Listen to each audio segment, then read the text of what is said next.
Plum cake எப்படி செய்யறதுன்னு பார்க்கலாமா?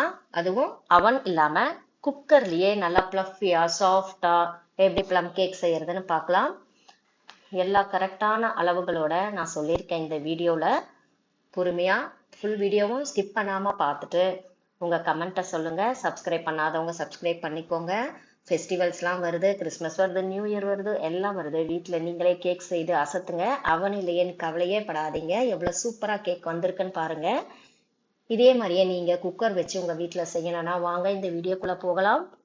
மறக்காம லைக் பண்ணிட்டு கமெண்ட்டை டைப் பண்ணிட்டு இந்த வீடியோவை ஃபுல்லா ஸ்கிப் பண்ணாம பாருங்க. சப்ஸ்கிரைப் பண்ணாதவங்க சப்ஸ்கிரைப் பண்ணிக்கோங்க. நம்ம சேனலை இன்ஸ்டாகிராம் பேஜை ஃபாலோ பண்ணிக்கோங்க.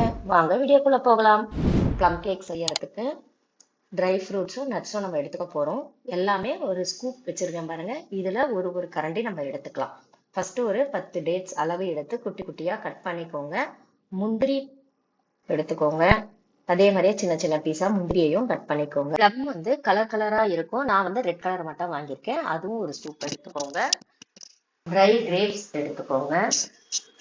பிளாக்கும் எடுத்திருக்கேன், நான் நார்மல் கிரேப்ஸும் எடுத்திருக்கேன். நெக்ஸ்ட் பாதாமை வந்து ஒரு மிக்சியில போட்டு உடச்சி எடுத்துக்கோங்க. தூள் பண்ண ரொம்ப தூள் பண்ணிட்டு ஒரு பவுல்ல போட்டு பால் ஊற்றி 3 hours ஊற வச்சிருங்க. நல்லா ஊறட்டும். அதுக்குள்ள நம்ம கேரமல் பண்ணிக்கலாம். ஒரு கப் சர்க்கரை எடுத்து அதை ஒரு கடாயில போட்டு நல்லா இந்த கலர் வர அளவுக்கு கிண்டிக்கிட்டே இருங்க. அதுல ஒரு டம்ளர் சுடு தண்ணி ஆட் பண்ணி தேன் மாதிரி வரும்போது எடுத்து ஒரு பவுல்ல டிரான்ஸ்ஃபர் பண்ணிக்கோங்க. அதே கடாயில ஊற வச்ச நட்ஸ், ட்ரை ஃப்ரூட்ஸ் எல்லாத்தையும் நம்ம ஊற வச்சிருக்கோம்ல, அதை இந்த மாதிரி நல்லா கிண்டி திக்கா வர வரைக்கும் ஹீட் பண்ணுங்க. ஹீட் பண்ணிட்டு 2 ஸ்பூன் மைதா போட்டு அதையும் நல்லா கிண்டிருங்க. இதை ஒரு பவுல்ல டிரான்ஸ்ஃபர் பண்ணி வச்சுக்கோங்க. இப்போ மிக்சி ஜார்ல 2 முட்டை எடுத்துக்கோங்க. 3 ஸ்பூன் நெய் ஊற்றிக்கோங்க. 1/4 கப்பு ரிஃபைண்ட் ஆயில் எல்லாத்தையும் ஊற்றி 1 ஸ்பூன் வெனிலா எசன்ஸ், ஒரு பிஞ்ச் பேக்கிங் பவுடர், ஒரு பிஞ்ச் உப்பு, ஒரே ஒரு ஏலக்காய் எல்லாம் போட்டு ஒரு பிஞ்ச் கரம் மசாலா. கரம் மசாலா வந்து நான் பட்டை லவங்கம் ஸ்பைசஸ் எல்லாத்தையும் போட்டு அரைச்சி வச்சிருக்கேன். ஆல்ரெடி நம்ம சேனலை பார்க்குறவங்களுக்கு தெரியும். இதை வந்து நான் ஒரு பிஞ்ச் போட்டுக்கிறேன். ஆல்ரெடி சுகர் சிரப்பு வச்சிருந்தோம் இல்லைங்களா, அதையும் இது கூட ஆட் பண்ணி ஒன்னா நல்லா அரைச்சிட்டு வந்துருங்க. 2 கப் அளவு மைதா, அதாவது நான் அந்த குழி கரண்டி வச்சு முந்திரி எல்லாம் எடுத்தேன் இல்லைங்களா, அதுல நான் 4 கரண்டி போட்டிருக்கேன். நீங்க கப் இருந்தா 2 கப் அளவு மைதா எடுத்துக்கோங்க. 1 ஸ்பூன் கொக்கோ பவுடர் எல்லாத்தையும் போட்டு நல்லா ஜலிச்சுக்கோங்க. இப்ப ரெடி அரைச்சு வச்சிருக்கோம் இல்லைங்களா, அந்த மிக்ஸையும் இதோட சேர்த்துக்கோங்க. இந்த பதத்துக்கு நல்லா மிக்ஸ் பண்ணிக்கோங்க. இப்போ ஒரு பவுல்ல பட்டர் ஷீட் போட்டு அதுல நல்லா நெய் தடவி இந்த கேக் பேட்டரை அதுல ஆட் பண்ணி நல்லா டேப் பண்ணுங்க இந்த மாதிரி. ஏன்னா ஹேர் பபிள்ஸ் இருந்தா வெளியில வந்துடும். ஹேர் பபிள்ஸ் இருந்தா கேக்கு நல்லா வராது. ஓகேங்களா? நல்லா இந்த மாதிரி டேப் பண்ணி விட்டுக்கோங்க. இப்ப நம்ம மேல சும்மா இந்த மாதிரி முந்திரி, கிரேப்ஸ், ப்ளம் இதெல்லாமே அப்படியே நம்ம தூவிக்கலாம். இப்ப நம்ம குக்கர்ல தான் இதை பண்ண போறோம்னு ஆல்ரெடி சொல்லியிருக்கேன். குக்கரை வந்து ப்ரீ ஹீட் பண்ண போறோம்.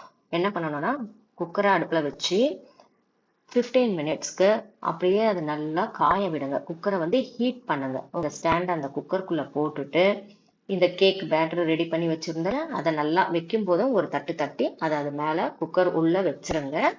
இப்போ மூடி எடுத்துக்கோங்க. மூடியில கேஸ்கட் போடாதீங்க. போடாம குக்கரை அப்படியே மூடி விசில் போட்டுருங்க. போட்டுட்டு சிம்ல வச்சிருங்க. 45 மினிட்ஸ்ல இருந்து 50 மினிட்ஸ் வரைக்கும் அது அப்படியே சிம்லயே இருக்கும். டிஸ்டர்பே பண்ணாதீங்க. 50 மினிட்ஸ்க்கு அப்புறம் கரெக்டா ஓப்பன் பண்ணிடுங்க. விசில எடுத்துட்டு ஓப்பன் பண்ணீங்கன்னா இந்த மாதிரி பிளஃபியான சூப்பரான கேக் ரெடியா இருக்கும். இங்க பாருங்க, நான் வெந்துருச்சான்னு பார்க்க ஃபோக் எடுத்து நல்லா இப்படி விட்டு உள்ள விட்டு எடுத்து பார்த்தீங்கன்னா ஒட்டவே ஒட்டாது. அப்ப கேக் நல்லா வெந்துருச்சுன்னு அர்த்தம். எடுத்து தட்டுல போட்டு காட்டுறேன். இந்த மாதிரி ரேப்பை எடுத்துருங்க.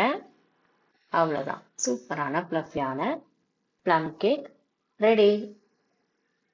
எவ்வளவு சூப்பரா வந்திருக்கு பாருங்க. இத்தனைக்கும் நம்ம அவன் யூஸ் பண்ணாம குக்கர்ல தான் செய்திருக்கோம். அதுவே எவ்வளவு அழகா சாஃப்டா வந்திருக்கு பாருங்க. கண்டிப்பா நீங்க இதை செய்து பாருங்க. உங்க ஃபெஸ்டிவலை சும்மா சூப்பரா செலிப்ரேட் பண்ணுங்க. இந்த வீடியோ உங்களுக்கு பிடிச்சிருக்கும்னு நினைக்கிறேன்.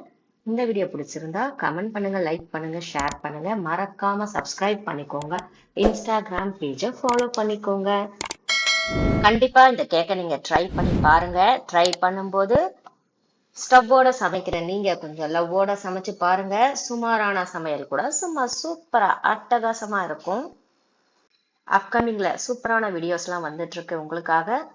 தேங்க்யூ. பாய்.